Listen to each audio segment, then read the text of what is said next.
कोशिश करने वालों की हार नहीं होती, लहरों से डरकर नौका पार नहीं होती।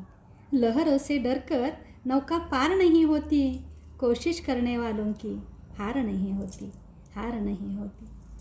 नमस्कार, मी सुवर्णा, तुमचं माझ्या चॅनेलमध्ये खूप खूप स्वागत आहे। पहा ना, प्रयत्न तर करावेच लागतात। प्रयत्ने वाळूचे कण रगडिता तेलही गळे। जर आपण एखादं कार्य हाती घेतलं असेल तर त्याचा सतत ध्यास घेणं गरजेचं आहे, त्याच्या पाठीमागं लागणं गरजेचं आहे, रात्रंदिवस त्याच कामाचा विचार करणं गरजेचं आहे, तरच आपलं ते कार्य पूर्ण होत असतं। मग ध्यास हा हवाच ना कामाचा। जे आपलं ध्येय ठरवलेलं असतं ते ध्येय जोपर्यंत पूर्ण होत नाही तोपर्यंत आपण सतत प्रयत्न केले पाहिजेत।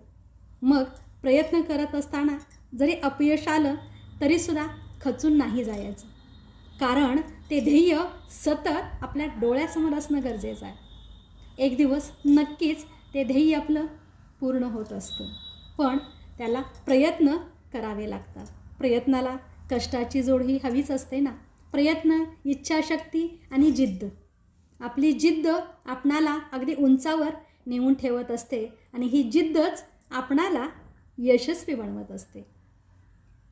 या ठिकाणी मी सांगू इच्छिते, पटनाची एक विद्यार्थिनी, कॉलेजची विद्यार्थिनी कॉलेज शिकत होती, पण कॉलेज शिकत असताना तिच्या मनामध्ये एक वेगळंच ध्येय होतं।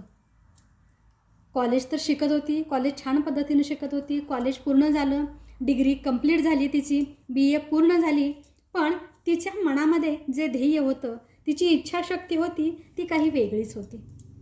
तिला सतत असं वाटायचं की आपलं स्वतःच असं काहीतरी असावं, स्वतःहून आपण ते निर्माण करायचं आहे। मग काय करायचं हे तिला कळत नव्हतं, कोणता मार्ग हा तिला सापडत नव्हता। आणि वडिलांनी तरी सांगितलं होतं की यावर्षी ठीक आहे, तुझी जिद्द आहे ना, तुला काय करायचं आहे ना, मग यावर्षी तुझं शिक्षण पूर्ण कर, तुला 1 वर्ष मी वेळ देत आहे। या 1 वर्षात तुझं जे काही जिद्द आहे ती नाही पूर्ण झाली तर पुढच्या वर्षी लग्नाचा मार्ग मोकळा आहे।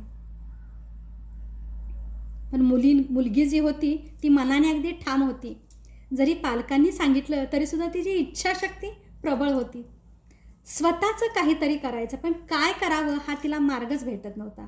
आणि एक दिवस असंच मोबाईलवर यूट्यूब उघडलं आणि यूट्यूबवरचे व्हिडिओ पाहत होती, आणि व्हिडिओ पाहता पाहता तिला असं दिसलं की चहाचा बिझनेस तिथं छान पद्धतीने केला जातो हे सांगितलं जात होतं। चहा या बिझनेसवर माहिती दिली जात होती, आणि साहजिकच ते यूट्यूबवरचा तिनं व्हिडिओ पाहिला आणि जणू काही तिला एक ती प्रेरणा मिळाली, आणि तिनं ठरवलं आपण पाहतो सगळे जेंट्स असतात चहा विकणारे, लेडीज कोणी नाही, तर आपण चायवाली बनायचं।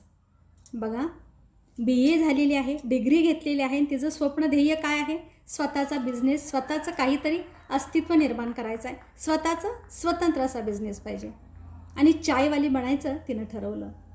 आता जर वडिलांना हे सांगितलं की मला चहाचा बिझनेस करायचा आहे तर वडील परवानगी देणार नाहीत, साहजिकच आहे। मुलगी म्हटल्यानंतर कोणते वडील परवानगी देईल, नाही। त्यामुळे तिनं वडिलांना सांगितलं मी बाहेर शिकायला जात आहे, 1 वर्षाचा कोर्स आहे, आणि याच्यानंतर मला बँकेमध्ये जॉब भेटणार आहे, असं आईवडिलांना सांगून तिथून ती बाहेर जाते पटना शहरामध्ये।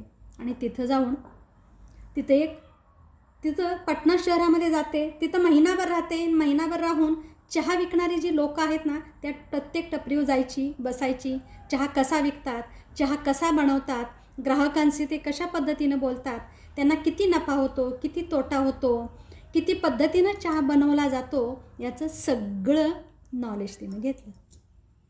महिनाभर जवळजवळ तिनं तो एक सर्वेच केला त्याचा।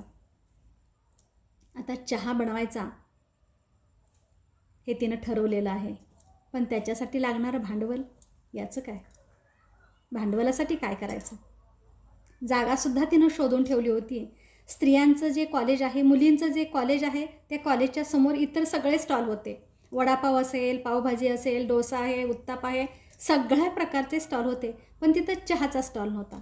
त्यामुळे तिनं असं ठरवलं की आपण त्या कॉलेजच्या समोरच मुलींच्या चहाचा स्टॉल मांडायचा, आणि मुलींच्या सोबत कॉलेजच्या तिनं चर्चाही केली की इथं सगळे स्टॉल आहे आणि चहाचा जर स्टॉल असता तर मुलीच्याबरोबर गप्पा मारल्या. मुली म्हणल्या खूपच छान झालं असतं, कारण इथं सगळे जेंट्स आहेत, तिथं जाऊन उभं राहावं लागतं. जर लेडीज चहा विकणारी असेल तर छानच होईल ना. मग तिला आणखी उभारी आली. पण नडत होतं ते म्हणजे भांडवलासाठी. भांडवल कुठून उत्पन्न करायचं? आणि तिला एक तिचा मित्र आठवला की त्याच शहरामध्ये तो नोकरी करत आहे असं तिला समजलं. छोटी मोठी नोकरी तो करत होता. मग त्याला तिनं सहज फोन केला की असं असं माझं एक जिद्द आहे. माझी BA कंप्लीट झालेली आहे आणि मला इथं बिझनेस टाकायचा आहे चहाचा.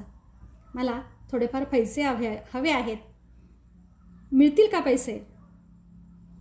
त्यानं तात्काळ हो असं म्हटलं आणि त्याच्याकडून तिला 10-20 हजार रुपये जे काय मिळाले त्याच्यापासून तिनं ते सगळं साहित्य आणलं आणि त्या उन्हामध्ये मग तिनं अशा पद्धतीनं छत्री लावून स्वतःचा स्टॉल उभा केला चहाचा.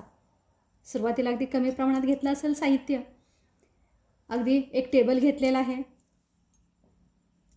स्टोव घेतला गॅसवरचा, भांडी, चहापूड वगैरे अशा पद्धतीनं साहित्य घेतलं. ते 20,000 तिचं अगदी आरामात झालं आणि चहा बनवायला तिनं सुरुवात केली. आणि विशेष म्हणजे तिनं चहा बनवायला सुरुवात केल्यानंतर सगळेच अगदी चायवाली चायवाली म्हणून तिला बोलू लागले. अगदी मुलांच्या रांगाच्या रांगा तिथं चहा पिण्यासाठी लागायला लागल्या. मुलींची अगदी रांग लागायला लागली चहा पिण्यासाठी. आणि सगळ्यांना माहिती झालं की हिचं शिक्षण BA झालेलं आहे. पण सुरुवातीला काय झालं पहा, कॉलेजच्या समोर एक मुलगी स्टॉल मांडत आहे. कुणाला तर वाटलं कॉलेजचंही नाटकच चालू आहे वाटतं चहावालीचं, असं सुरुवातीला वाटलं सगळ्यांना. कारण टेबल मांडलेला आहे, भांडी ठेवलेली आहेत, खुर्ची एक ठेवलेली आहे, पाठीमागे बोर्ड लावला आहे त्यानं चहावाली. मग सर्वांना वाटलं की इथं हे कॉलेजचं काहीतरी नाटक चालू आहे. कोणालाच कळलं नाही की ही मुलगी चहा विकणार आहे अशा पद्धतीनं. आणि खरं प्रत्यक्षात ती चहा बनवायला लागली, विकायला लागली. तेव्हा सगळ्यांना समजलं की ही कॉलेजची मुलगी आहे, BA झालेली आहे आणि स्वतःचा बिझनेस तिनं चालू केलेला आहे. प्रचंड रांगा लागल्या आणि तिला ग्रॅज्युएट चायवाली असं नाव पडलं. आणि हळूहळू ही बातमी पूर्ण शहरात पसरली. मग मीडियावाले लोक आले त्या ठिकाणी, तिचा इंटरव्ह्यू घेण्यासाठी आले. अगदी मग ती मीडियावाले लोक आल्यानंतर टीव्हीवर वगैरे ती प्रसिद्ध झाली की एक ग्रॅज्युएट मुलगी चहा विकते आहे, ग्रॅज्युएट चायवाली या नावानं. हे आईला माहीत नव्हतं. आणि मग तिनं एक दिवस आईला फोन केला. आईला म्हणते, आई माझी एक मैत्रीण आहे, BA झालेली आहे आणि तिनं चहाचा गाडा चालू केला आहे. आई म्हणजे छानच झालं की स्वतःच्या पायावर मुलगी उभा राहिलेली आहे. आणि आईला सांगते तिचा प्रॉफिट पण छान होत आहे. आईनं खूपच कौतुक केलं त्या मैत्रिणीचं.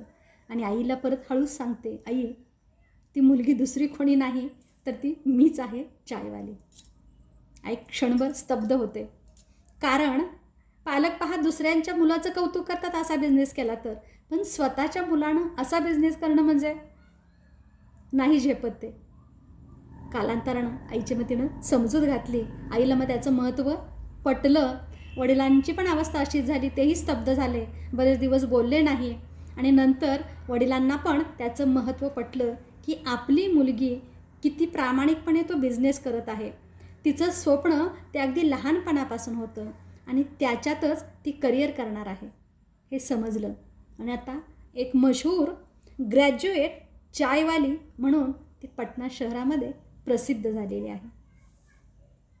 कोशिश करने वालों की हार नहीं होती, लहर से डरकर नौका पार नहीं होती. अशा पद्धतीनं एका मुलीनं आपली जिद्द पूर्ण केली. आपली जिद्द असेल तर आपण काहीही करू शकतो. आपल्याजवळ काही नसू दे, पण आपली इच्छाशक्ती एवढी प्रबळ असते की इच्छाशक्ती आपणाला प्रगतिशील बनवत असते, कार्य करण्यास प्रवृत्त करत असते. आणि आपले विचारसुद्धा तेवढेच पॉझिटिव्ह होतात आणि त्याच पद्धतीनं सगळं आपोआप ते मिळत जातं आणि आपली इच्छा, आपली जिद्द पूर्ण होत असते, जशी या मुलीनं जिद्द पूर्ण केली. चला, कसे वाटले आजचे विचार अवश्य सांगा. सर्वांना मनपूर्वक धन्यवाद. हसत राहा, हसवत राहा, मस्त राहा आणि मजेतही राहा.